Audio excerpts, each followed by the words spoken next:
Media times news channel देखे आप सभी दर्शकों का बहुत बहुत स्वागत है। मैं हूं रमनदीप कौर। इस वक्त की बड़ी खबर आ रही है प्रयागराज से। क्या है पूरा मामला, देखने के लिए बने रहिए हमारे। प्रयागराज में मीडिया क्लब ने धूमधाम से मनाया स्वतंत्रता दिवस, नई कार्यकारिणी का हुआ गठन। प्रयागराज देश के स्वतंत्रता दिवस के पावन अवसर पर जहां पूरा देश आजादी के जश्न में डूबा है, वहीं संगम नगरी प्रयागराज में पत्रकारों के अग्रणी संगठन मीडिया क्लब के प्रांगण में राष्ट्रीय पर्व को बेहद हर्षोल्लास के साथ मनाया गया। कार्यक्रम के दौरान क्लब के अध्यक्ष अनुपम शुक्ला और सचिव अरुण सोनकर ने संयुक्त रूप से ध्वजारोहण किया, जिसके बाद सभी उपस्थित सदस्यों ने गौरव के साथ राष्ट्रगान गाया। संगठन का विस्तार और नवनियुक्त पदाधिकारियों का शपथ ग्रहण। ध्वजारोहण के उपरांत मीडिया क्लब के संगठन का विस्तार किया गया। इस दौरान नवनियुक्त पदाधिकारियों को क्लब के अध्यक्ष अनुपम शुक्ला और मुख्य ट्रस्टी सैयद मोहम्मद आमिर ने पद और गोपनीयता की शपथ दिलाई। सचिव बने अरुण सोनकर, उपाध्यक्ष बने प्रशांत शर्मा, कोषाध्यक्ष बने तारकेश्वर पांडेय, प्रकाशन मंत्री बने दिलीप जायसवाल, सह प्रकाशन मंत्री बने Ajay Kushwaha, legal adviser tax बने मानस केसरी और कार्यकारिणी में शामिल हुए नए चेहरे सदस्य अबुल कलाम राइन, आलोक जायसवाल, मनोज सिंह मनु, अनुराग दुबे, ज्ञानेश्वर शर्मा, अशद कुरैशी, श्यामू कुशवाहा और हिमांशु त्रिपाठी। शपथ लेने के बाद सभी पदाधिकारियों ने मीडिया क्लब को नई ऊंचाइयों पर ले जाने और संगठन को वैचारिक व सामाजिक रूप से मजबूत करने का सामूहिक संकल्प लिया। पत्रकारों के हित में सदैव तत्पर रहेगा मीडिया क्लब, अनुपम शुक्ला। सभी नए पदाधिकारियों को बधाई देते हुए मीडिया क्लब के अध्यक्ष अनुपम शुक्ला ने उनके उज्जवल भविष्य की कामना की। उन्होंने अपने संबोधन में स्पष्ट किया कि मीडिया क्लब का मुख्य ध्येय पत्रकारों के हितों की रक्षा करना है। उन्होंने कहा, हमारा संगठन निरंतर पत्रकारों की सहायता के लिए कार्य करता रहेगा। चाहे हमारे संगठन का पत्रकार साथी हो या किसी अन्य संगठन का, जब भी किसी पत्रकार को मदद की जरूरत होगी, मीडिया क्लब पूरी मजबूती के साथ उसके साथ खड़ा रहेगा। सहभोज के साथ संपन्न हुआ उत्सव। शपथ ग्रहण समारोह के समापन के बाद मीडिया क्लब परिसर में एक विशेष सहभोज सामूहिक भोज का आयोजन किया गया। इसमें सभी पत्रकार साथियों ने एक साथ बैठकर भोजन किया और परस्पर मिलकर स्वतंत्रता दिवस की बधाइयां बांटी। इस गरिमामय अवसर पर शहर के कई वरिष्ठ पत्रकारों और गणमान्य नागरिकों की गरिमामयी उपस्थिति रही। कार्यक्रम में मुख्य रूप से वरिष्ठ पत्रकार जी.एन. यादव, वरिष्ठ पत्रकार सलमान अहमद, शरद मालवीय, विनोद पांडे, काशी जायसवाल, कार्यालय प्रभारी जी.एन. वैश्य, सह कार्यालय प्रभारी विलास गुप्ता, मोहम्मद इरफान, आनंद श्रीवास्तव, शिवजी मालवीय, ए.के. नायर, कारी आरफीन, आकाश गुप्ता, सुधाकर सिंह, कपिल सिंह, डॉक्टर आदित्य चंद्र प्रकाश, रहीम अहमद सहित भारी संख्या में पत्रकार साथी और अधिवक्ता मौजूद रहे। क्या कहें? 2026 में मीडिया क्लब की स्थापना हुई है और मीडिया क्लब का प्रथम ध्वजारोहण यहाँ मीडिया क्लब के प्रांगण में सचिव और हमारे सीनियर जी.एन. यादव जी के सानिध्य में यहाँ मनाया गया है। तमाम हमारे मीडिया के सारे साथी उपस्थित रहे। सबको समय दिया गया था, समय के अनुसार सभी लोग यहाँ उपस्थित हुए और बड़ी ही धूमधाम से, बड़े हर्षोल्लास के साथ मीडिया क्लब का प्रथम ध्वजारोहण का कार्यक्रम 15 अगस्त का मनाया गया, जो कि 80वां स्वतंत्रता दिवस है। जी धन्यवाद। जय हिंद। सर आप बताएं, आज प्रयागराज में मीडिया क्लब प्रयागराज ने अपना प्रथम मनाया स्वाधीनता दिवस, जो भारत का 80वां स्वाधीनता दिवस है। सर क्या संदेश है आपका मीडिया वालों के लिए? जी ऐसा है कि तीर्थराज प्रयाग है, ये इलाहाबाद है। स्वतंत्रता आंदोलन में ये बढ़ चढ़ कर हिस्सा लिया था और ऐसे महत्वपूर्ण स्थान पर मीडिया क्लब ने जो एक नई शुरुआत की है, एक नया अपना कार्यालय बना करके, और 80वीं स्वतंत्रता दिवस के अवसर पर क्लब का जो प्रथम स्वतंत्रता ध्वजारोहण कार्यक्रम हुआ है, मुझे बड़ी खुशी है। इलाहाबाद में सूचनाधिकारी के रूप में रह करके आप लोगों के साथ मुझे बहुत बड़ा समय बीता यहाँ सरकारी कामकाज का, और इलाहाबाद मीडिया क्लब अपने उद्देश्य में पूरी तरह सफल हो, एक अच्छे उद्देश्य के साथ एक स्थापना हुई है इसकी, और मेरी बहुत बहुत शुभकामनाएँ हैं। आज इस महत्वपूर्ण अवसर पर आप सभी पूरे परिवार से ध्यान तरीके से चले बोलें और आपका मीडिया क्लब दिन रात धन्यवाद सर। कि आप खुद एक बड़े पत्रकार हैं, क्या कहेंगे आप? जैसा कि हम सभी जानते हैं, 1947 में हमारा देश आज़ाद हुआ है जी अंग्रेज़ों की गुलामी से। जी तब से हम लोग निरंतर इस खुशी को मनाते हैं, अपने देशभक्ति का प्रमाण देते हैं। शायद कितने देशभक्त हमारे शहीद हो गए हैं जी जिनकी कुर्बानी का नतीजा है कि आज हम खुली हवा में सांस ले रहे हैं। इसी परिप्रेक्ष्य में प्रतिवर्ष स्वतंत्रता दिवस मनाया जाता है। आज 80वां स्वतंत्रता दिवस मनाया गया है और ये मीडिया क्लब का हमारा प्रथम कार्यक्रम है जी। इस परिप्रेक्ष्य में यहाँ झंडारोहण प्रांगण में किया गया है और हमेशा प्रयास ये रहेगा कि ये देशभक्ति का गूंज जो है वो ये कार्यक्रम और झंडारोहण हमारा इस प्रांगण में हर वर्ष इसी तरह मनाया जाए। Thank you sir, thank you. जैसा कि आज शपथ ग्रहण भी है कुछ पदाधिकारियों कार्यकारिणी सदस्यों का, तो क्या कहना चाहिए? जान लो।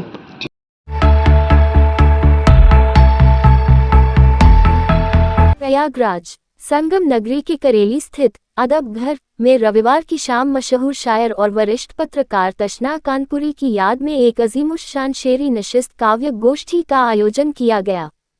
इस महफिल में शहर के कई नामचीन शायरों और गणमान्य नागरिकों ने शिरकत की। मुख्य अतिथि के रूप में वरिष्ठ समाजसेवी यूसुफ हबीब ने तशना कानपुरी के जीवन और अदबी सफर पर विस्तार से रोशनी डाली। उन्होंने मरहूम शायर की पत्रकारिता और शायरी के क्षेत्र में दिए गए योगदान की जमकर सराहना की। प्रोग्राम की अध्यक्षता इलाहाबाद हाईकोर्ट के सीनियर एडवोकेट एम.ए. हसीन ने की। महफिल में मौजूद शहर के मशहूर शायरों ने तशना कानपुरी की याद में अपने बेहतरीन कलाम और गजलें पेश कर उन्हें भावभीनी श्रद्धांजलि दी। करेली के अदब घर में जुटी इस भीड़ और शानदार कलामों ने शाम को यादगार बना दिया। देर शाम तक चली इस नशिस्त में श्रोता शायरी के रंग में डूबे रहे। प्रोग्राम के कन्वीनर स्व शाकिर हुसैन तशना के बड़े बेटे अमजद हुसैन रावी ने सभी का शुक्रिया अदा किया और अपने बेहतरीन गजल से वही बटोरी। प्रोग्राम का संचालन एडवोकेट बख्तियार यूसुफ ने किया। सुहेल अख्तर, फरमूद इलाहाबादी, वाकिफ अंसारी, तलत महमूद, सलाल इलाहाबादी, शाहिद खान और सुनील दानिश, अत्या नूर आदि ने कलाम पेश किए। कभी वगैरह भी देखी गई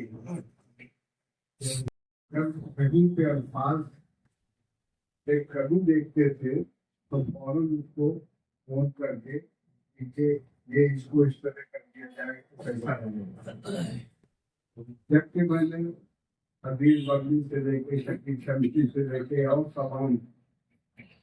तमाम दिल्ली के बड़े बड़े लोगों को भी देखा, लेकिन जो अंदाज उनके लिखने का था और जो खबरें लिखते थे, जिस अंदाज से लिखते थे, जो मैसेज अवामुन्नास को देना चाहते थे और एक उनकी जो सोच थी सेकुलर होकर के की मोहब्बत में और अवामुन्नास के और गरीबों के मामले में वो बहुत ही अच्छे अंदाज से लिखा करते थे। तो यकीनन उसकी याद जो है हम उसको नहीं भुला सकते और उनके अशार भी मैंने बहुत बार सुने। वो इतने मजबूत अशार होते थे कि उस पर कोई नुक्ता नहीं रह सकता। आज हमारे बीच नहीं है, लेकिन हम लोगों के दिल पे वो हर वक्त मौजूद रहते हैं। तो बहुत सारी उनकी यादें हैं, उनके मिजाज और उनकी बातें और उनकी जिंदगी की बहुत सारी बातें। मैं चाहता हूँ कि हमारे स्टेज पे जितने हमारे मेहमान श्री वर्मा हैं, काफी इख्तिसार से 2 मिनट, इसलिए कि बहुत देर नहीं कर 2 मिनट में जो उनकी अपनी फीलिंग है, जो उनके जज्बात हैं तशना साहब के हवाले से, वो यहाँ रखते हैं और उसके बाद फिर नातिया शेरी नशीद शुरू करते हैं। मैं सबसे पहले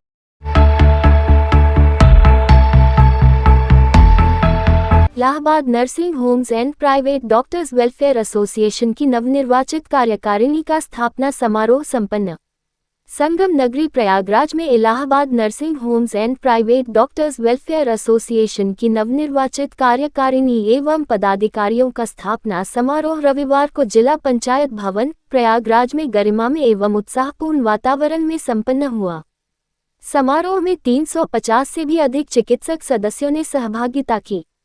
कार्यक्रम के मुख्य अतिथि श्री नंद गोपाल नंदी, कैबिनेट मंत्री, उत्तर प्रदेश सरकार। विशिष्ट अतिथियों में doctor K P. Srivastava, MLC, doctor V K. Singh, जिला पंचायत अध्यक्ष तथा डॉक्टर ए.के. तिवारी, मुख्य चिकित्सा अधिकारी, प्रयागराज, उमेश चंद्र गणेश की सरवानी उपस्थित रहे। समारोह में डॉक्टर पीयूष दीक्षित को वर्ष 2026-2027 के लिए अध्यक्ष पद की जिम्मेदारी दी गई। डॉक्टर व्यंजना पांडे को पुनः सचिव पद की जिम्मेदारी सौंपी गई एवं डॉक्टर अनुराग अग्रवाल को कोषाध्यक्ष के रूप में नई जिम्मेदारी सौंपी गई। मुख्य अतिथि नंद गोपाल नंदी, कैबिनेट मंत्री, उत्तर प्रदेश सरकार ने अपने संबोधन में चिकित्सकों की सेवा, समर्पण एवं समाज के प्रति उनकी महत्वपूर्ण भूमिका की सराहना की। जिला पंचायत अध्यक्ष डॉक्टर वी.के. सिंह ने चिकित्सक समुदाय की एकता, आपसी सहयोग एवं सकारात्मक नेतृत्व को संगठन की मजबूती के लिए आवश्यक बताया। Uttar Pradesh nursing home association के अध्यक्ष डॉक्टर एम.के. सरावगी ने कहा कि चिकित्सक समाज के स्वास्थ्य एवं जीवन की रक्षा के लिए अत्यंत जिम्मेदारीपूर्ण कार्य करते हैं और उनके योगदान का सम्मान किया जाना चाहिए। Uttar Pradesh nursing home association के पूर्व अध्यक्ष डॉक्टर सुशील कुमार सिन्हा ने चिकित्सकों के बेहतर समन्वय, पेशेवर विकास एवं गुणवत्तापूर्ण स्वास्थ्य सेवाओं की दिशा में कार्य करने की आवश्यकता पर जोर दिया। वर्तमान अध्यक्ष डॉक्टर आशीष टंडन ने नई कार्यकारिणी को शुभकामनाएं देते हुए कहा कि संगठन की शक्ति उसकी एकता, आपसी सहयोग एवं सामूहिक प्रयासों में निहित है। नवनिर्वाचित अध्यक्ष डॉक्टर पीयूष दीक्षित, सचिव डॉक्टर व्यंजना पांडे एवं कोषाध्यक्ष डॉक्टर अनुराग अग्रवाल सहित पूरी कार्यकारिणी ने सभी अतिथियों, वरिष्ठ चिकित्सकों एवं सदस्यों के प्रति आभार व्यक्त किया। समारोह में doctor Avnish Saxena, doctor Sushil Sinha, doctor B Agarwal, doctor Kartikeya Sharma, doctor Alok Mishra, doctor Alpana Sharma, doctor Bhagwat Pandya, doctor Bindu Vishwakarma, doctor Rajeev Singh, doctor Arun Kumar Gupta, doctor N Gopal, doctor Pushpa Pal, doctor Vaishali Saxena, doctor S D. Verma, doctor Prashant Patel, doctor Sharad Jain, doctor Mukul Pandey, doctor Sharad Verma, doctor D K. Agarwal, doctor Arup Banerjee, doctor Prakash Khetan, doctor मंजुल Mishra, doctor Sujit Singh, doctor C S. Gupta, doctor Rajeev Srivastava, doctor Shekhar Chaudhary, doctor U K. Pandya, doctor Uma Jaiswal, doctor Harshit Dwivedi, doctor Sanjay Tiwari, doctor Saurabh Tandon, doctor B K. Chaudhary, doctor Chetan Kapoor, doctor Prerna Dhawan, doctor Rakesh Gupta, doctor Saurabh Gupta, doctor Subodh Jain, doctor O P. Singh, doctor S K. Handu, doctor Suresh Maurya, doctor G C. Patel, doctor U B. Yadav, doctor Siddharth Yadav, doctor Kapil Kulshreshtha, doctor D R. Pandya, doctor A K. Kalra, doctor Rais Ahmed Siddiqui, doctor Firoz Uddin, doctor Nishant Tripathi, doctor Savita Agarwal, doctor Sanjeev Gupta, doctor Ghanshyam Mishra, doctor Sharad Sahu, Shrimati Preeti Agarwal, doctor Gulab Soni, doctor P C. Yadav, doctor R C. Gupta, Anchal Chauhan सहित बड़ी संख्या में वरिष्ठ चिकित्सक एवं गणमान्यजन उपस्थित रहे। कार्यक्रम का समापन नवनिर्वाचित कार्यकारिणी को सफल एवं उज्जवल कार्यकाल की शुभकामनाओं के साथ हुआ।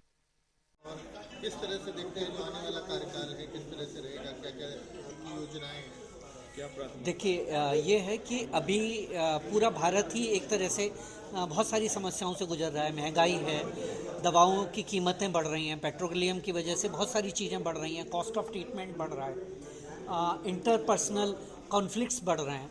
तो हम लोग कोशिश कर रहे हैं कि एक ऐसा समन्वय हो सके केमिस्ट से, ड्रगिस्ट से और व्यापारियों से मिलके कि हम लोग चिकित्सा को भी एक अच्छे प्रतिष्ठान में स्थापित कर सकें। और हमारी संस्था कोशिश करेगी कि जो बेटरमेंट है हॉस्पिटल के लिए और सोसाइटी के लिए as a medical point of view, वो हम लोग फोकस करें और जो रोज़मर्रा की समस्याएं हैं उनका समन्वय करें और उसको कोशिश करें कि सरकारी गैर सरकारी तंत्रों की मदद से उसको सॉल्व आउट कर सकें। ये हम लोगों का इस साल का मंत्र रहेगा। एक बड़ी चुनौती है ऑनलाइन दवा और ऑफलाइन के कीमतों में, और दूसरी प्रधानमंत्री की जो दवा इंडिया योजना है जो सस्ती दवा मुहैया करे, लोगों में भ्रांतियाँ उसको कैसे दूर करेंगे और ये ऑनलाइन ऑफलाइन का कैसे किया? देखिए, मुझे लगता है कि ज़्यादातर समस्याएं इस देश में इसलिए हैं क्योंकि संवाद नहीं है। संवाद होना चाहिए, है ना। हम मरीजों को बताएं, मरीजों से उनकी समस्याएं सुनें, उनसे बात करें, उनका जो डर है डॉक्टर्स के प्रति, क्योंकि मेरे चैम्बर में आते हैं वो बहुत बात नहीं कर पाते, भीड़ होती है। तो हम एक प्लेटफॉर्म डेवलप करने की कोशिश कर रहे हैं जहां पर पेशेंट और डॉक्टर्स आपस में कम्युनिकेट करें। हम लोग आधा घंटा बैठें, चाय पिएं, तो हम उनका दुख समझें, वो हमारा दुख समझें। तो मुझे लगता है इन्हीं संवाद से बहुत सारे रास्ते निकलेंगे। ठीक, थैंक यू।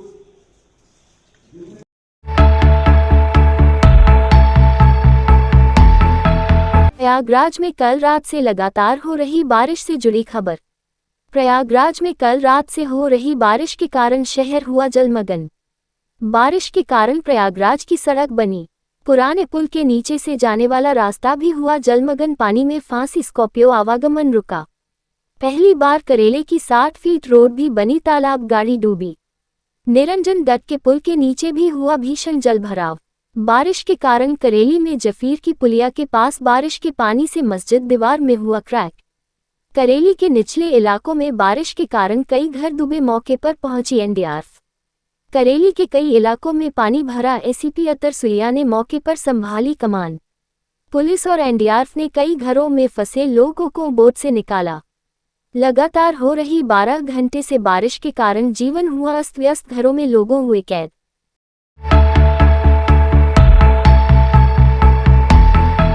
देश भर में बड़ी धूमधाम के साथ स्वतंत्रता दिवस 15 अगस्त 2026 मनाया जा रहा है।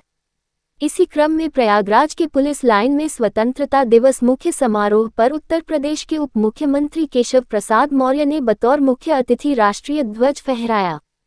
इस भव्य आयोजन में पुलिस बैंड के द्वारा राष्ट्रगान, साथ ही पुलिस व प्रशासन के वरिष्ठ अधिकारी उपस्थित रहे। वहीं मुख्य समारोह में बच्चों व कलाकारों द्वारा मनमोहक देशभक्ति सांस्कृतिक प्रस्तुतियां दी गईं, जिसने उपस्थित दर्शकों का मन मोह लिया। वहीं मंच से डिप्टी सीएम केशव प्रसाद मौर्य ने देश के वीर सपूतों को नमन करते हुए उनके वीर गाथा का वर्णन किया।